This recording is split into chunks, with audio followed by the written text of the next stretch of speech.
5 at 5 local law enforcement now taking new measures to help protect your house. Well, we've been telling you about the trend of stolen homes across the metro, property fraud known as deed theft.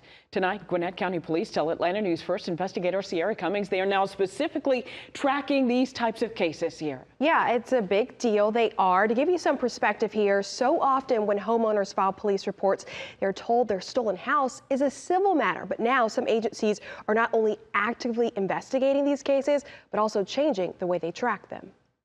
These windows were off. The Decatur house on the corner of Columbia Woods Drive is an extension of Marva Reyes's lineage. Her parents first purchased it in 1974 after tragedy. They made the down payment from policy from my brother's death. This represents our family. But the property has changed so much this past year, including the ownership. Taken by someone. DeKalb County records show Marva called code enforcement March 2024 for trespassing. While there, inspectors cited the property for exterior dwelling violations like debris and yard maintenance.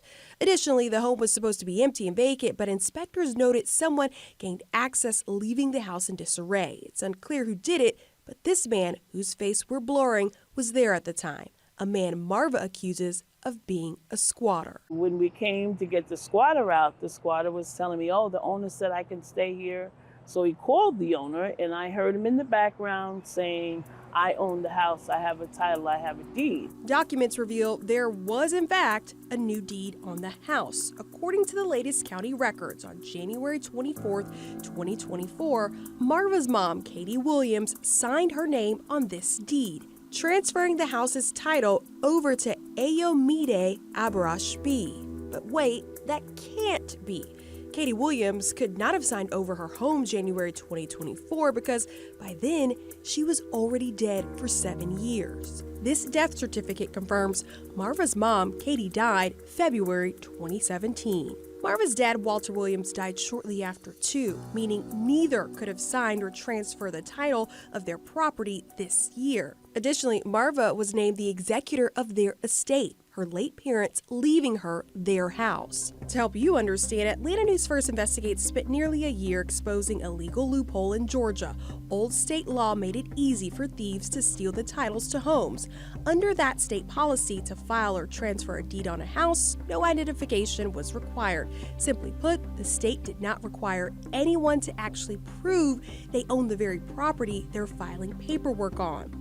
New state law takes effect in 2025, mandating identification when filing deeds, but it comes too late for cases like Marva's, after B already exploited the loophole, Marva alleges. You can't walk up and say, I like that house, I'm gonna just take it. We're not giving up as a family in getting this home back. There's a lot of paperwork involved. In the neighboring county, Gwinnett Police says it's trying to get homes back for families too. It gets complicated.